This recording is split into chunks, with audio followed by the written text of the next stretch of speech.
Hello, everyone. Once again, welcome to another episode of Second and Saints. I'm John Hendricks, fresh off a vacation. I feel Look energized, at you. recharged, alongside Louisiana Sports Writer Association's #1 ranked podcast, Locked On Saints. Ross Jackson, how are you, sir? Wow. Congratulations again. Thank you, man. Thank you, bro. That means a lot. I appreciate that. Wow. Shout out right at the top of the show. I absolutely love it. I mean, No, man, got it to. was, yeah, no, it's cool. It means a lot. Super excited to have the honor. I always say that like my show is a love letter to the city of New Orleans and Saints fans beyond. And so it meant a lot to receive that recognition from the Louisiana Sports Writers Association. So, let's see if we can build on it here in 2024, man. Let's see if we can get Second and Saints up there too, right? See if we can get 1-2 next year.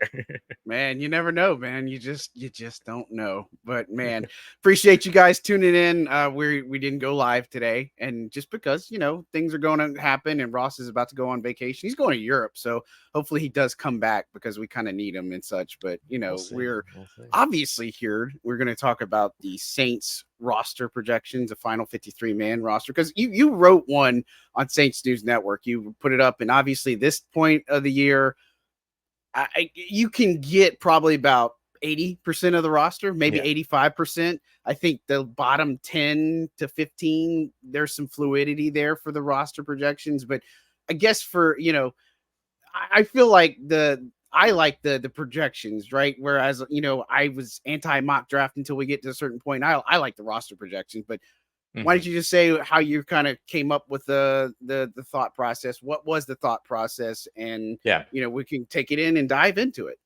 Yeah, for sure. So this roster projection that I did, or to borrow from my good friend Jack Collada, my roster projection was less about trying to project correctly, like what this is going to look like after the final roster cut down after the final preseason game, and more about like what's the state of the roster right now, right? Like if we were to look at and take into consideration, John, everything that you and I have seen so far at OTAs, mini camps, all that, literally who was starting during all those things, who was in the heavier portion of the rotation, who was with the second team versus who was with the third team versus who wasn't getting reps and all those things. And then to just package that neatly into something that says, here are the guys that probably right now make up the top 53 based upon the rotations that we saw during OTAs and minicamp.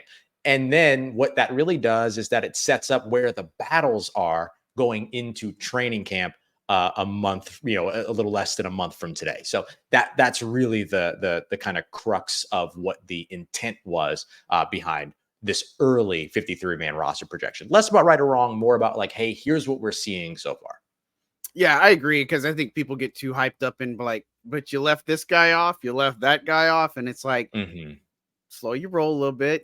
This is, again, like you said, based off some of the information we know and some of the stuff that we see. And a lot of it has to do with, I mean, we're going to get into it, but this special teams kickoff role is going to change the landscape of the Big roster. time. We've talked about that. And so I think some things like that, and obviously, some of these guys have a good chance at the practice squad and some more than others. But I mean, let's dive in. We start with the offense, quarterbacks. No real surprises there, right? You had obviously Derek Carr, and then Jake Haener, and then Spencer Rattler. Now, obviously, we're not talking about depth charts or anything, but I guess my question, I agree with you, which would leave Nathan Peterman off the roster, which we've talked about that he could be on the practice squad. He's a veteran quarterback, but why stick with 3 quarterbacks is the question versus sticking with 2 quarterbacks. I think that's the question I'd have for you. Yeah. And look, that question is one that we typically have to ask every year because outside of New Orleans, a lot of teams only keep 2 quarterbacks on their roster. Now, it's a little bit different for New Orleans because you could technically have 2 position designated quarterbacks on your roster and still have a third option in Taysom Hill that you can rely on. I don't know what Taysom Hill's technical position designation is going to be this year. We'll find out. I think fantasy football players are hoping for tight end. We'll see where that goes. But I think that for me, the other reason why this question becomes even more important this year is because you only have to have 2 now in order to have the emergency third quarterback. You can actually pull that emergency third quarterback off of your practice squad now. So you can elevate that player as what would be your 49th active player on game day. So you would have your typical 46-man roster. You could have your 2 practice squad elevations, and then you could have the emergency third quarterback, which is kind of nice. And so I think, though, that for the Saints, I don't know that they want to risk Jake Haener or Spencer Rattler, for that matter, to waivers this offseason. Because remember, in order for you to get them to your practice squad, you got to release them, you got to waive them, hope that they make it through waivers, and then add them to your practice squad. Then you run the risk of them getting poached. You can't do protections until Tuesday. So there's always that Monday where somebody can get snagged off of your practice squad. No matter what you do, there's no way to stop that from happening. And so for me, I just think the Saints are pretty accustomed to keeping 3 quarterbacks plus Taysom Hill on the roster. No reason for them not to do it again here in 2024. Yeah, I mean, I don't disagree with any of the points, and that's the thing is you can't cut a Jake Haener or Spencer Rattler. I just don't think, based off of what we've seen, because we've seen Rattler's progression, right? We've seen Jake Haener be extremely comfortable in this offense, and again, you're going to have to figure out who is going to be that backup quarterback, and the third quarterback is likely not going to see the field much of any. You know what I mean? I think if they're going to use that roster, game day roster spot for something else, and I think with the training camp, you mentioned battles. That's the big one, right? Is who's going to be quarterback 2. And I like where Rattler has progressed. I'm not going to be ready to throw Jake Haener out of the equation just yet, because I think Haener probably still has the leg up for sure. Not probably, he does, in my opinion. Sure. But training camp's going to matter, obviously, with that. And again, Peterman being on the practice squad, that's where we mentioned, like, when Kellen Mond was on the roster, is like, man, there's too many of them. But one of those guys is probably going to be the practice squad, be designated as that emergency quarterback. But really no surprises there, right? I would say, unless obviously an injury happens. But Taysom Hill is that a factor as well too. Yep. I would imagine too, if I understand the rule correctly, the third emergency quarterback can come from your practice squad, but I assume it could also still be, as I read the rule, it could still be the third quarterback on your active roster that you mark as inactive for that game. And so, like, even then, whichever one of those 3 guys isn't on the roster, you could save the game day spot, have them inactive for that day, and then probably still designate them as your third quarterback. It doesn't seem that they've eliminated the idea that you can make that third active roster quarterback that you make inactive for game day. Doesn't seem to limit you being able to make that guy your third quarterback too. So it could still go that way as well. Plus the Taysom Hill of it all, to where maybe you don't even have to do that if you don't want to. And I think that that's really good too, because I always make the thing about, we do this every year. There's going to be some undrafted free agent player that stands out, and everybody goes, oh, well, you can't put them out to waivers. They're not going to make it. And then they always make it. Shaq Davis last year, Emmanuel Butler years ago, several other examples out there. I think, who was the running back? Darius Victor. Oh, Darius Victor was a big one. Yeah, for sure. And then Abram Smith, I think, was the other guy's name or something like that. That was like the former Baylor linebacker, like running back turned linebacker, turned back to running back that everybody loves. And so, and we saw them clear waivers every single time. But this one feels a little different because it's the quarterback position that we're talking about. And then the likelihood of somebody getting poached as a quarterback off your practice squad, which I think we saw years ago with Ian Book, we could end up seeing. Yeah, exactly. So like it's a perfect example of why like quarterback is specific, but those other ones I'm not too worried. A lot of teams are more focused on the guys that they sent to waivers and getting them back more than they are worried about the other guys' teams. For sure. I mean, I don't think there's anybody that could probably disagree with that. I just don't, unless somebody gets injured. I mean, it's just, it makes too much sense. So that's 3 spots gone. Now we move to the running back, or the backfield, if you will. And it's interestingly enough, because we've talked about this before, but obviously the 3 running backs that you have, Kamara, which that situation we've talked, go back to past episodes. Don't forget to like and subscribe, all that fun stuff. But obviously we talked about Kamara and the sweet spot for that situation. I don't think we're at the panic stage. And again, go back to our last episode. We talked plenty about Alvin Kamara, but he's there. Jamal Williams, Kendre Miller, and then you put Xander Horvath, the fullback, on there. I'm interested to hear why putting Horvath on there, because I could see that as a spot where no fullback makes the roster and they put him on the practice squad, elevate him, do all that stuff from a numbers perspective, just for transactional stuff too. Yeah, totally a way that they could go. I think that the reason why I put Horvath on there is because of Dennis Allen's comments about wanting to make sure that they really utilize a fullback in their offense. And so I could see them maybe trying to save that roster spot and then elevate first until those elevations are gone, and then add that fullback to the roster. It makes a lot of sense. The other thing too is Taysom Hill, Dallin Holker, Foster Morrow, those guys, if on your roster, which spoiler alert, all three of them I expect to be on the roster.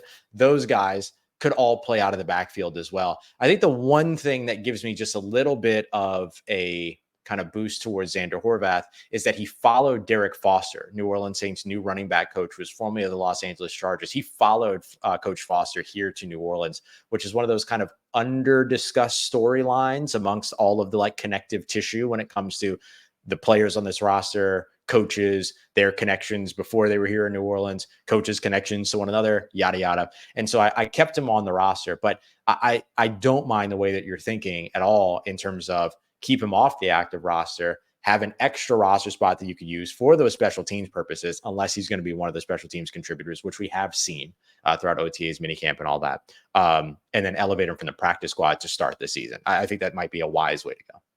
Yeah, I think they did that with Alex Arma a couple of years ago, and Yeah. I want to say they did that with Prentice last year and stuff. So Prentice I last just year. think from a nobody's going to be chomping at the bit to grab a fullback, right? I mean, in Yep. no disrespect to the position or anything, but I think the Saints have a clear vision. But I would say this about, because we got asked the question about the Prentice Horvath battle, if you will, which is still a battle. I think Horvath has got the athleticism.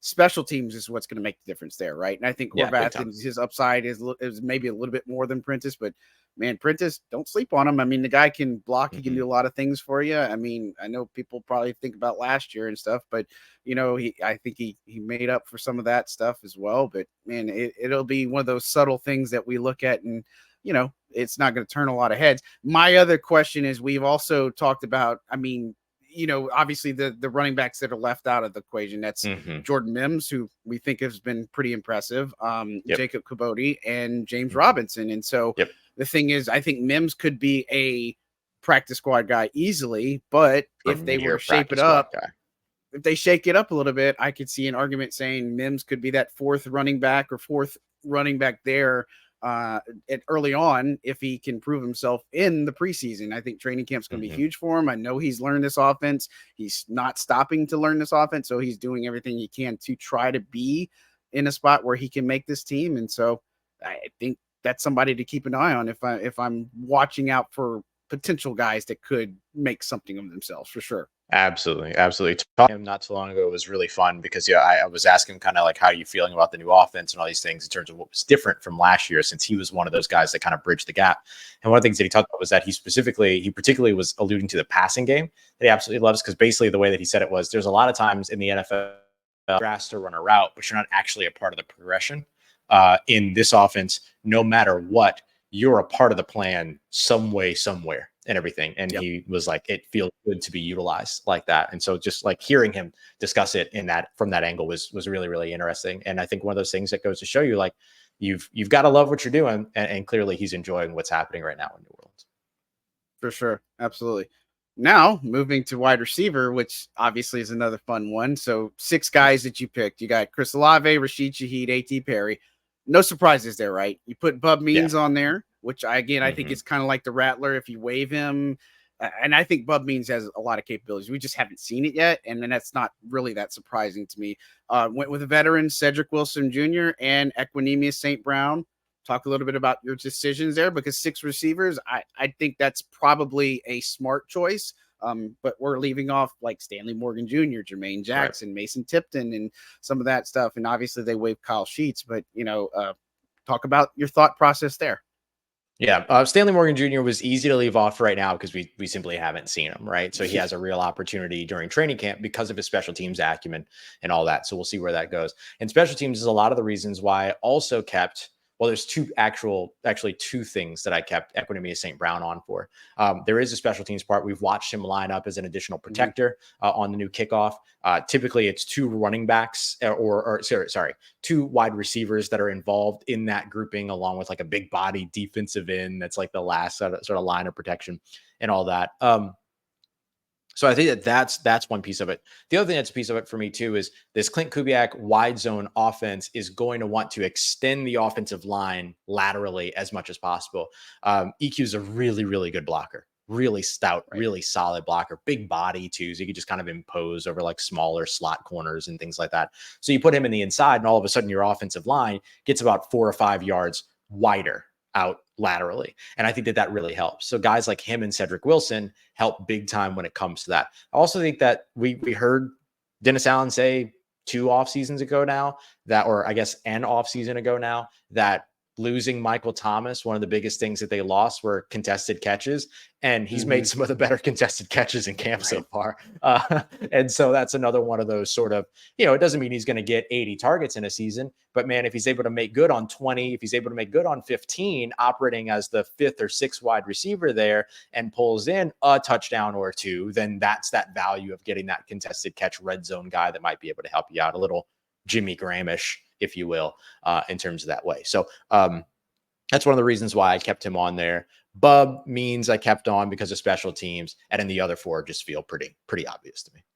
Yeah, obviously, for those who don't know, Cedric Wilson has been operating the slot. So he's their slot guy. He's been running the first team. I expect that to continue, right? But he's been doing a good job of it, too. And so I think it gives him a little bit of a different element. And, of course, there's still, players that could still join. It's funny because this Justin Simmons stuff, not to jump around, but that's been getting hot. Like, I mean, we've been talking about that since January. I mean, this is not really new information, but people are treating it like that. But, I think Wilson makes sense to me. And St. Brown, I mean, of course, they're going to have to learn more in the special teams. And Darren Rizzi said as much that, these guys are going to have to, you're going to have different looks at the return team. You're going to have different looks on the cover team. And so St. Brown and Cedric Wilson, I mean, they've been doing stuff like that. And so as Bub Means as a gunner. And so, I mean, look, I think the best is yet to come for, Bub Means. I think he's going to get a lot of good looks in there. But, I think when you look at the undrafted guys like Mason Tipton, he's got some good bursts. Jermaine Jackson's a heck of a returner.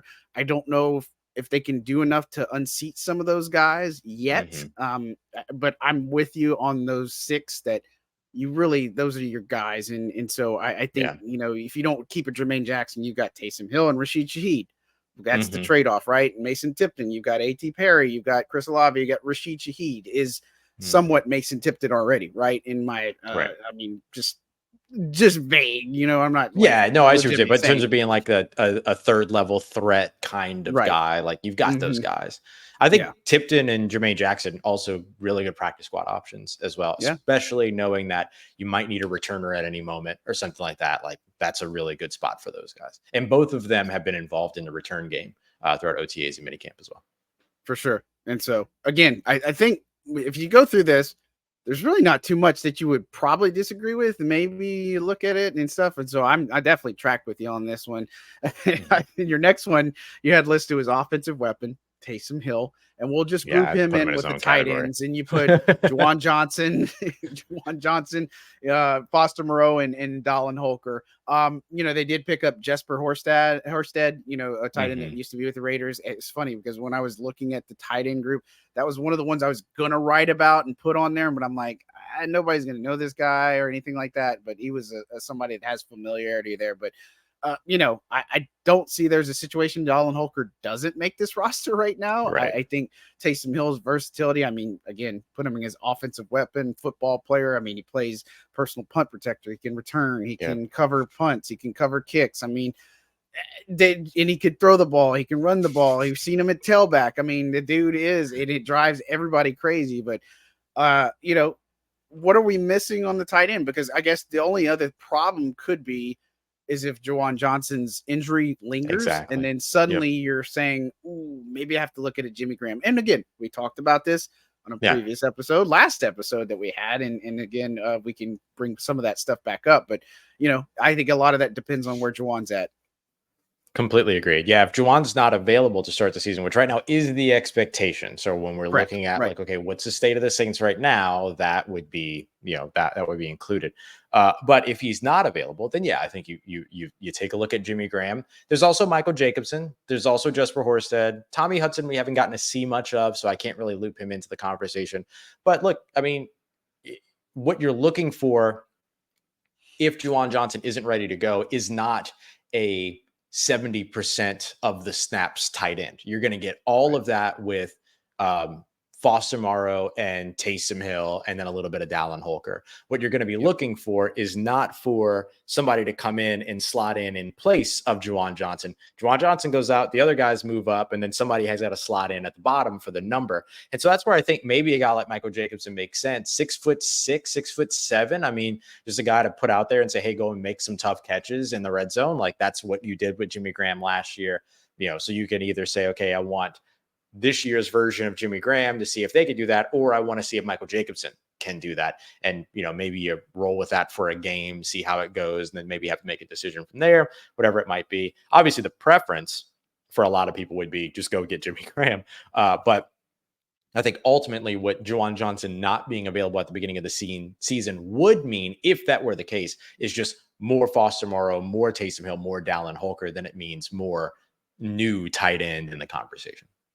Yeah, and when we didn't see Juwan Johnson, I mean, we saw Foster Moreau get a lot of targets. I mean, like 7 in one day, in one practice. And so, again, I think this is going to be an uptick for Moreau in his development and his stats and stuff. But, you mentioned a Jacobson, again, him and Tommy Hudson, those were practice squad guys last year that, just kind of hung around a good bit. And so, I don't think there's anything. I think Holker is going to be somebody that is, if he can really show us a little bit more at training camp, then we'll be like, man, this guy is going to be something pretty good in this offense. And then that still may only mean that he makes a couple of catches or a couple of targets a game. And I think that's everybody's got to remember is, just because you make the final roster, just because you're on here doesn't necessarily mean you're guaranteed playing time and stuff. Like, look what happened to some of the guys like Jimmy Graham, a familiar inactive. Now, some of that was because they didn't know how to use him, right? Or weren't really learning how to use them. Yeah, we got to do a better job. But, some of that stuff was a little bit puzzling. You always have an extra offensive lineman that usually sits and stuff. So I think more information is obviously going to be needed. But training camp is an obviously opportunity, which is like, less than 30 days now. And so it's coming up quick, Ross. Like, not to segue, man. I'm so excited. And so we've got some fun plans out there for training camp, maybe doing a live show. We've got some things that we're going to be working on in the lab, if you will, but it'll be fun. It'll be real fun. Now let's go to the O-line. And so no big surprises, right? You got the starting 5. You're putting Taliese Fuanga at left tackle, Nick Saldivari at left guard, Eric McCoy at center, Cesar Ruiz at right guard, and then Trevor Penning at right tackle. Now you got 3 extras. Landon Young, totally agree, because he's versatile as everything. Oli Udoh, who we've really not seen a lot of, and Shane Lemieux. Obviously, no Josiah Aziram. And then obviously Lucas Patrick would be another one. And then, last year I'm thinking about Mark Evans. We haven't seen a lot from him as well. Guys like Kyle Hergel, not on there. I mean, these are some of the guys that probably are practice squad priorities, but talk about the offensive line. What do you like about that? And maybe why not 9? Because I think 9 is probably the typical number to keep. Yeah, I think I went with 8 because of the versatility, but this would be a spot to where if you didn't keep the fullback, then you keep a Lucas Patrick in addition, and then you have even more versatility. I kind of cheated a little bit by throwing Oli Udoh on here. That was one of the ones where it's like, okay, I probably shouldn't have put him on there because we haven't really seen him yet. But I just think having another one of those tackle guard versatile guys, I look at Landon Young as tackle versatile in terms of side, although he has been asked to take some reps on the interior. It hasn't been his strongest doing that. So I have him as a guy that can, play tackle on either side. I look at Oli Udoh as a tackle guard versatile guy. And then I looked at Shane Lemieux as a guard center versatile guy. The reason why I didn't put Lucas Patrick on here is because he got into a fight with Trajan Jeffcoat, and now I don't know what's going on with him anymore. So, I don't know if this is how much the Saints are going to react to that, all those other things. So I'm waiting to see how that whole thing, kind of like pans out. I think if something drastic were going to happen, it probably would have happened already, but I didn't want to over project anything there. So that's why I ended up making the swap out there. Evans, we haven't gotten to see much of yet. Hergel's somebody that we have seen, but his limitation of being a guard, I think, is one of the things that maybe makes him more practice squad for me than active roster for me at this moment. And then Josiah Aziram, I think, is a later in 2024 guy or a 2025 guy. I mean, this is a dude that's only been playing offensive line for like 2 seasons of his life. and everything. And so I don't think you draft him in the 7th round thinking, yeah, he's going to be out there. He's going to be, he's going to be on the active roster, blah, blah. I think he's the guy that you draft and say, okay, development now doesn't mean active roster anymore. Development can happen from the practice squad. And we've seen that with a couple of different guys now. And so that's kind of where I put him at the moment. It's not because he's disappointed.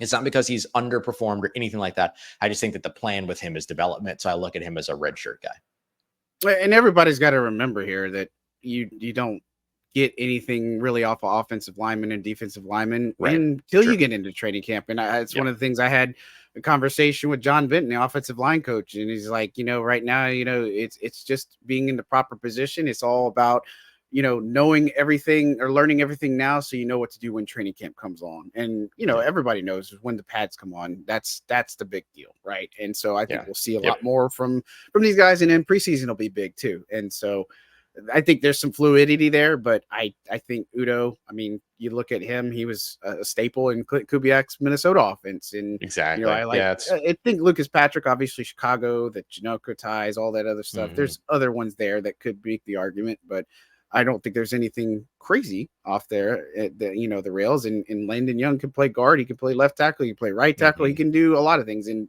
versatility is the name of the game. And the more versatile you are, the more valuable you are as a roster asset. I mean, it's just simplistic. All right. So you got 25 offensive players, which means you're going to have 25 defensive players and the 3 specialists. And I can't wait. Which is how the Saints roster has been breaking out for like a little while now. It's actually kind of weird. Yeah, right. I'm used to one side being heavier than the other, but they've been 25-25 for a little while now. And so I was like, okay, I guess I'll keep that going. Boring. Right. I'll do it. Let's keep the trend. Yeah, for sure.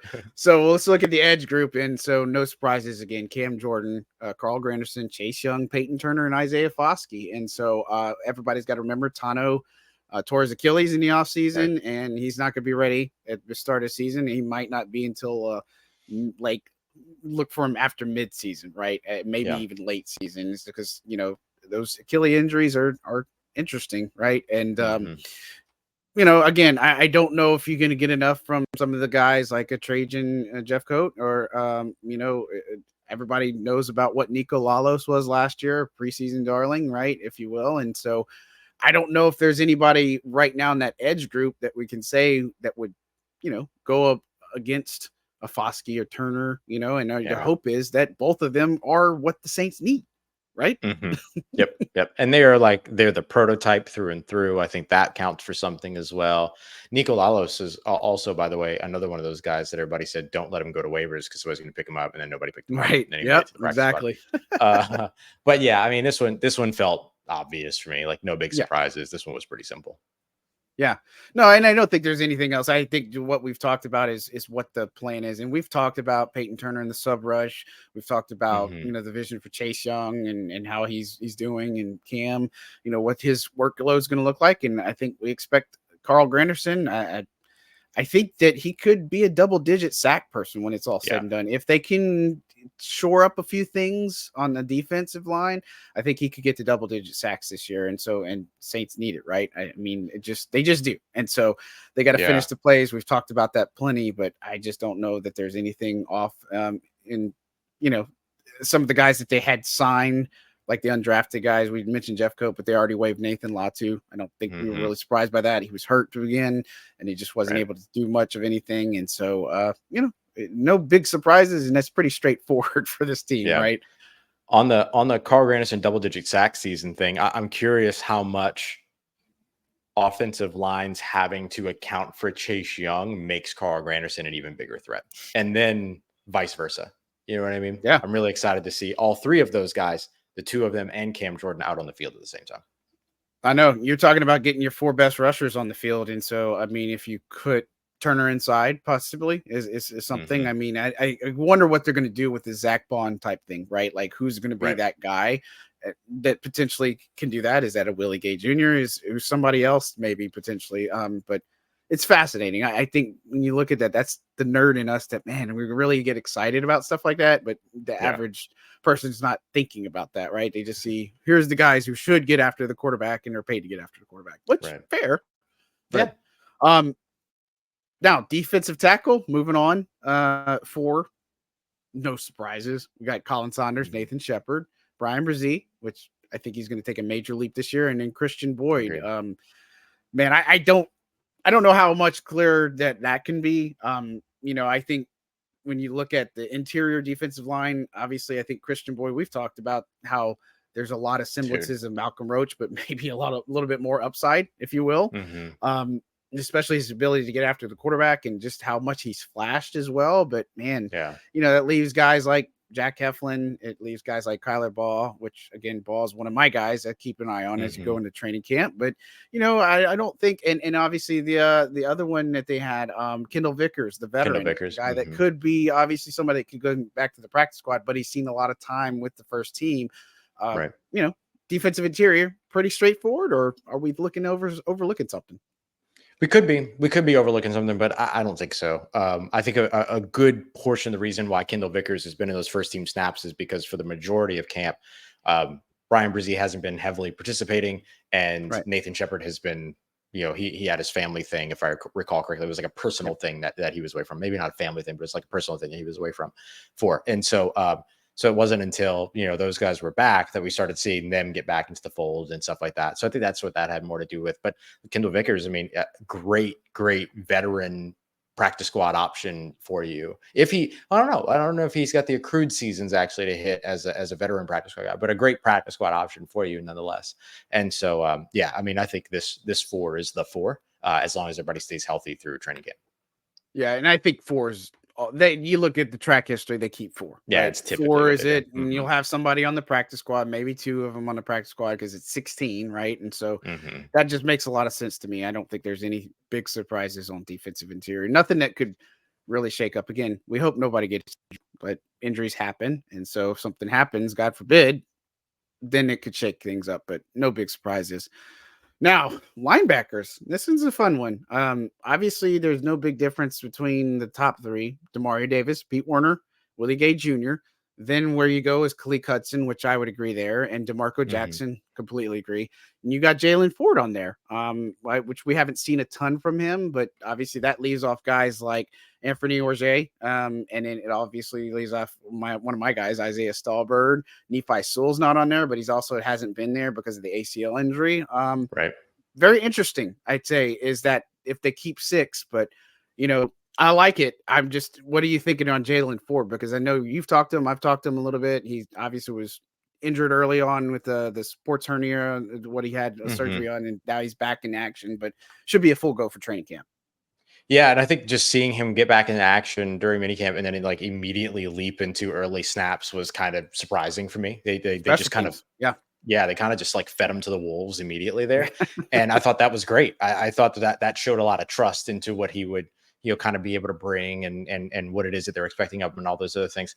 I think too, just like the IQ, the instincts, those are all things that the Saints value so much at that position. The ability to communicate, they value it so much at the position. And then, but at the same time, I could see a guy like Monty Rice holding that spot. If they keep 6, they might not. They might keep 5, and that could be another way that they go. And everything. So I kind of threw him in there because I also think he's a drafted asset. And the Saints track record as of late is that drafted players make the roster. I couldn't make that leap with Josiah Zerum as a guy that's only played the position for 2 years. I could easily make that leap for a guy like Jalen Ford, who has played that position for a while. And even, I think he was one of those guys that had extra eligibility, played through that as well, utilize it. And so it just made sense that he would be a guy that could make it there based on what the Saints have done in the past.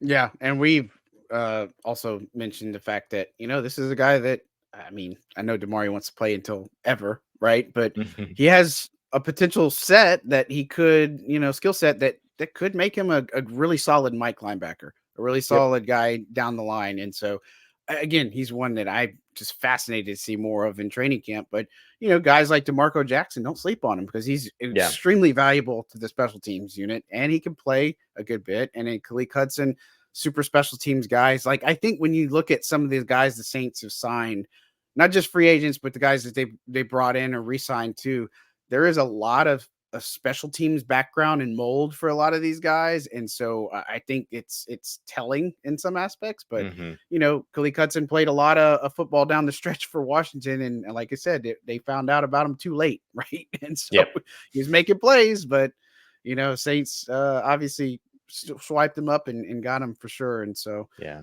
And the I look linebacker at always each of fun. those guys. It is. It is. I look at each of those guys too as an immediate backup to somebody that's starting. I look at DeMarco as a good Sam backup, strong side run defender type. I look at Khalik as a Will weak side coverage guy, and then I look at Jalen as a Mike middle of the field communicator guy. So each one of those guys has a specific role to back up, learn, focus on all those other things. It's another reason why I went with 6. For sure.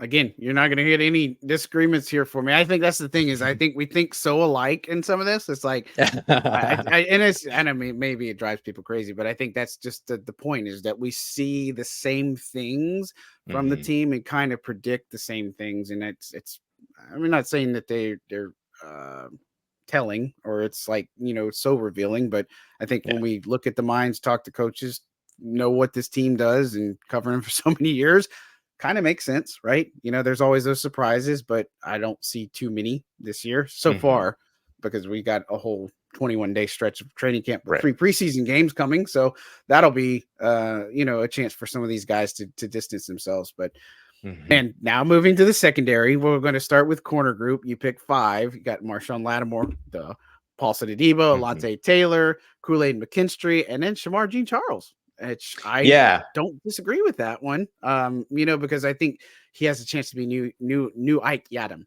That's really where I think about him. And so again, he's a guy that joined the team kind of late and stuff. And he's just, I don't mean it in a disrespectful way, but nobody knows who he is, right? You know what I'm saying? But he's a guy that we've seen put in some work, be a solid staple as a secondary backup corner, right? And is getting all the work in special teams. So maybe talk about the corner group. Obviously, we know McKinstry is going to be in. That's unless something happens with his foot. Hopefully not. But Jean Charles, he's going to be a role player potentially. Yeah, and he was a big part last year of how the Saints maintained their punt coverage ability while JT Gray was dealing with his injury and was out for a little while. So the Saints trust him.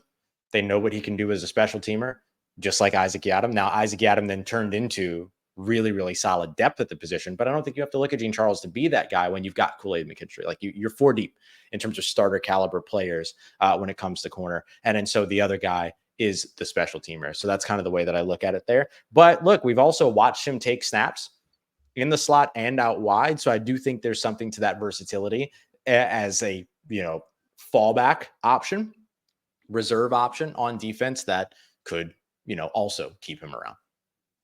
Yeah. And again, I think we're going to get more. And that's the thing is you got to remember the caveat. When training camp goes along, there's so much information, what they do in the preseason game. And some people can practice like garbage and show out in the preseason, but then vice versa. They can be really good in the preseason in practice, and in the preseason game, you're like, where'd this guy go? You know what I mean? And so I think when you look at the tape evaluation process, because they record every practice, I mean, they can go back and literally watch the film on everything. And so, yeah, you had something. Which of those would you prefer? Epiphany? Trying to look at that, like as a coach or something like that. Which would you prefer? Would you prefer the guy that practices well but struggles in the preseason, or performs in the preseason well but struggles in practice? Because I mine is so easy. Like I don't even have to like question it. I'd want to know what the struggles are in practice, because in practice, a lot of the stuff is somewhat like everybody knows what's going to happen most of the times in practice and stuff. In preseason, it's live bullets, right? I mean, how you do in those situations, I think measure a lot more, but you got to be able to pick up the fundamentals in practice and such. And so I think sometimes like, one-on-ones, they cater more to the offense. So we make a big deal about it because, oh my gosh, look at Chris Olave burnt toast on Marshawn Lattimore, but that's a drill that caters to the offense. And so I think the preseason, a lot of times, not every time, but I think I tend to lean more to the preseason being more of a telltale for me. I think practice is good and you want to show it in practice, but preseason is where you kind of want to see it, but it's not always.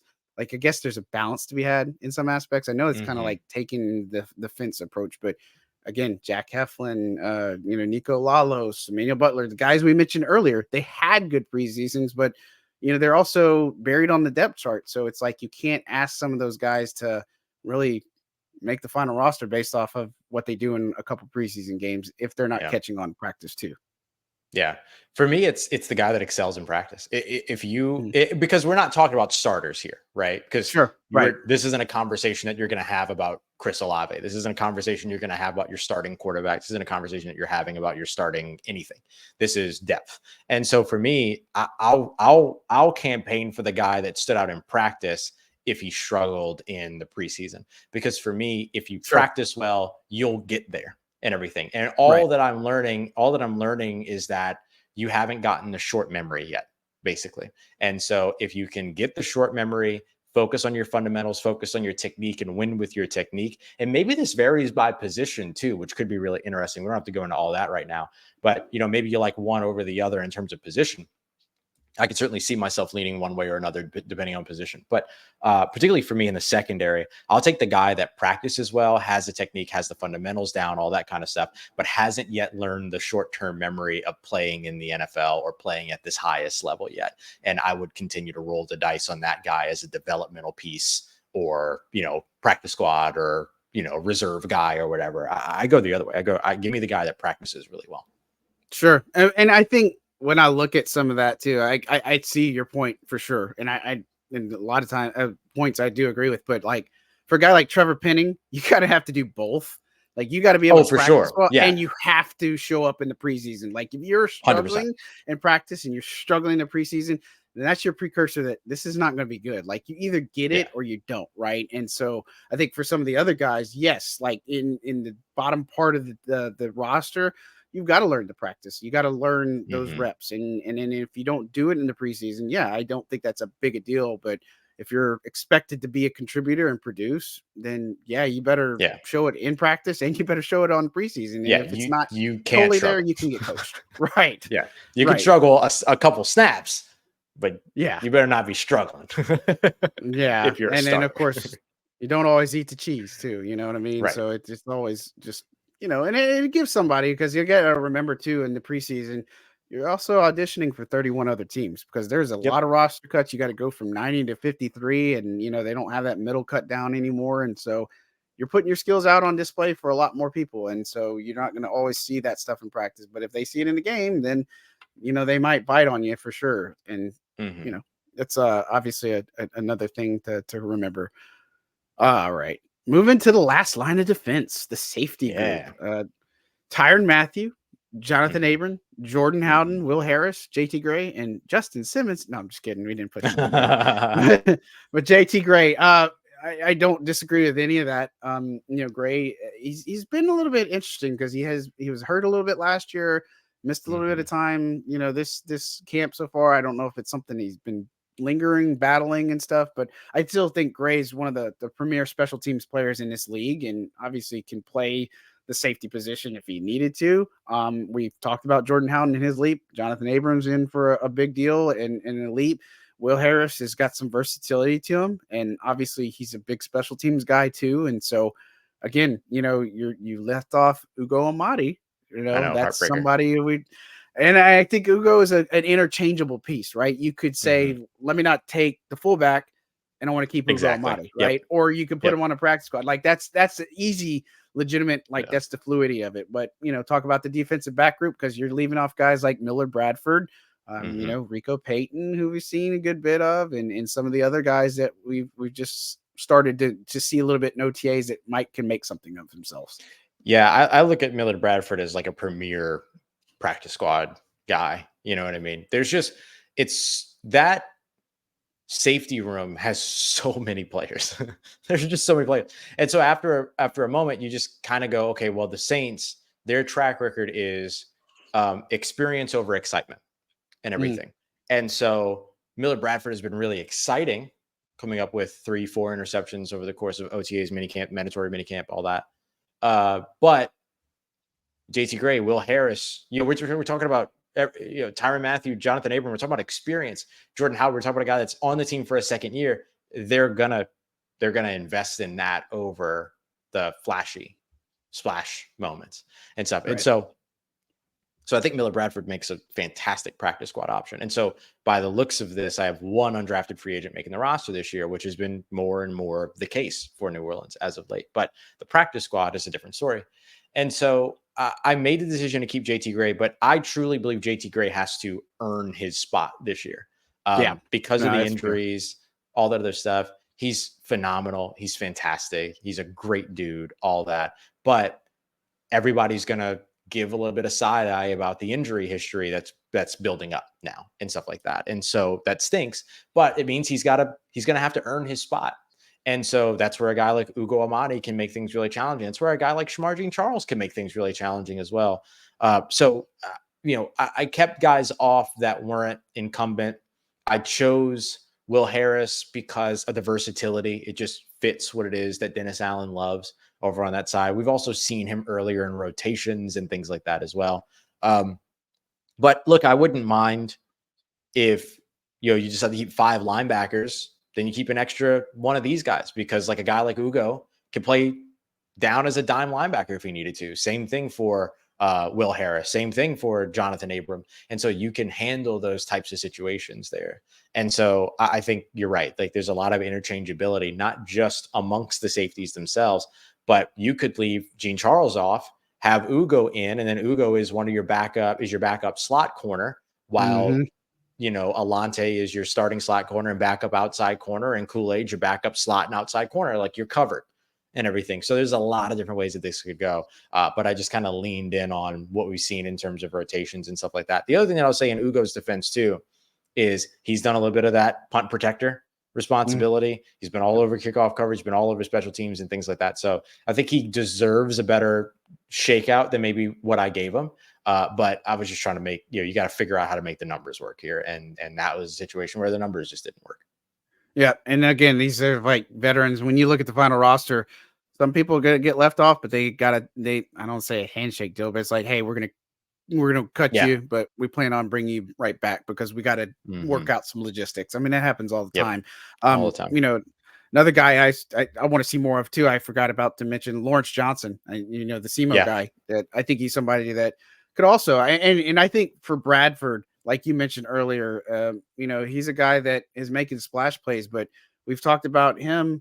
Marcus Robertson's the best teacher for him. Is that him coming in college is just the level and consistency, right? And a guy like Marcus Robertson, if he can take to the coaching, which I know he's head deep in that playbook right now, and so I think that it's something that he can learn and grow and adapt and everything. And so again, you may not see it immediately, but it is one of those that we like to think. I think you mentioned it early, but one undrafted free agent, like we're probably past the days. I mean, this has been past several years where you just don't have as many undrafted rookies that make the roster anymore, right? You don't have the Peyton days where he had like 5 or 6 maybe that make out and just beat out the veterans or show better stuff. I mean, it's just not as common. And I don't think the Saints is the only team that does that, but I think when you look at experience versus not experience, that Saints need people that they can trust, and especially with this offense that's complex, this defense that's so somewhat complex as well, that you want guys out there that know what they're doing. And that's not a shot at the younger guys, but they just got to be patient and learn and develop. That's all. Yep. Completely agree. All right. So wrapping it up, we got special teams. Now no surprises on this one, but obviously sticking with the incumbents. And of course, we can't forget Zach Wood, long snapper, right? He's obviously got a roster spot on there. The one and only who has the lowest Madden rating like year after year. It's the funniest thing in the world. But you stuck with Blake Grupe and stuck with Lou Hedley, which I don't think is crazy, but talk about your thought process, because I can give you my take as well. Yeah, it's pretty quick. I mean, look, Charlie Smith, who's in competing as a kicker, he's exciting, he's new, but the lack of consistency that we saw so far doesn't lend to him so far challenging or pushing Blake Grupe. So we need to see more of that during training camp first. And you're not going to make a decision on your kicker in OTAs and minicamp. You're going to make that decision seeing it in training camp and in the preseason and all that. So it would be disingenuous of me to right now put Charlie Smith ahead of Blake Grupe. Similarly, when it comes to Lou Hedley and Matthew Hayball, same thing. There's been some consistency stuff with Hayball. There's been more consistency and more variety shown as well with Lou Hedley. I think him adding the more traditional NFL punt style to his rugby punt style goes a long way. Yeah. Makes him a bit more impactful all over the field, which I think is big. And we have just listened now to coach after Mickey, after whoever, just defend the living daylights out of what Lou Hedley did for them last year. They love what they did for him last year. He's set to do more, as in additional different things for them this year. It's hard to argue that he won't be the guy, or isn't the guy as of right now. Let me say it that way. Yeah, and I know people don't really think about it, but the field goal operation too, like we saw what the difference between groupie kicking with Matt Hayball versus, Lou Hedley. And of course, that's stuff that can get addressed and fixed, and that's not a big deal, but some of that does matter. Now, here's the thing I would say about Charlie Smith too, is he's an international pathway player. So he's a roster exemption to begin with, right? And so there is no pressure to say we need to put him on a roster, and he's obviously competing and doing these things, but he's got a roster exemption for the Saints, and so they don't have to do anything with Charlie Smith, but he can learn, and obviously he has a heck of a leg. I mean, he was after practice hitting from like 68, and he can hit from 70 if he wanted to. It's just accuracy. I mean, and of course, if he's covering a kick, I feel better about him trying to tackle somebody than play groupie. But sure, but Hedley again, we've talked about the logic behind it. I get it. It's not sexy, it's not attractive, but if you punt at 60 and you have a 10 on a return versus you punt at 50 with no return, you're netting the same result, right? Still 50-yard return, 50-yard punt. I mean, so again, that's the logic the Saints are thinking with. Not necessarily what I say is agreeable or anything, because obviously a punt, you could go further, all these other things, but Hedley, I think is shown a little bit more versatility, like you said. And so I again, Ty goes to runner, just like last year. I think the incumbents that it felt like a safe bet to keep Will Lutz and Blake Gillikin, and the Saints like, no, fam, we're gonna do this differently. Which Rizzy said, it was neck and neck, because Groupie was doing extremely well in training camp, and then Gillikin was inconsistent, but Hedley was, they had the vision there, right? And so, so that is your way too early, right after minicamp, 53-man roster projection for the New Orleans Saints, which probably is going to be pretty close to accurate once we get into training camp, once we get to the final roster. I'm not saying that we know anything, but I think we have a good idea of what that's going to be like. And so, again, we mentioned at the top of the show, you're looking at probably 10 roster spots that probably have some jostling to it, right? Maybe up to 15, but, we're going to get a better gauge on some of these guys, and it's going to be an exciting time, man. You're going to get out here on vacation. You're going to Europe, dude. Yeah, dude. I can't wait. You got to be stoked, right? I can't wait. And what's that flight going to be like? Not too bad. I think it's like I got to connect in New York, and it's like a 7-hour flight and everything. So it's not terrible. That's nothing. I'd do that. I could do that sitting down in an airplane. I think that like the thing that I've been so excited to go back to different parts of Europe since we went to London for the game. And then I escaped to Paris for a little while and stuff like that. And so like, I'm so excited to be out there and just experience something new, a little bit more wilderness, doing a little bit of city, a little bit of in the woods. So it's gonna be a lot of fun. It's gonna be great. Can't wait. Dope, man. I hope you have a blast, dude. And so thanks, dude. Nobody's earned a vacation more than Ross Jackson. He's locked on work and all that good stuff. I don't know, man. You earned yours, that's for sure. Yeah, I had a great time at the beach. We didn't have to run into any sharks. There were some double red flags, but obviously I changed a couple of shades darker, and I told my wife, I'm like, I came back looking like an extra toasty cheesy, man. That's kind of what happened. So, and then I know people that listen, but like, this is my tan line. Like, this is, and then the light doesn't even do it justice, but I mean, I've literally probably went 3-4 shades darker in the sun. So my kids too, but it's fun. It was a great time, man. It's all part of it, man. Yeah, man. But well, Ross, we obviously wish you safe travels. Thanks, man. Stay safe. Much appreciated. And man, we'll be back. If anything happens, you'll get me, I'm sure, for some stuff. But if not, we'll probably be back next week. week or two. We'll see what happens and how things shake out. But we're going to let Ross enjoy things. Don't forget to hit that like and subscribe button to Second and Saints. Get all your information on the go with our podcast, Spotify, Apple, all that good stuff. And more things are going to come.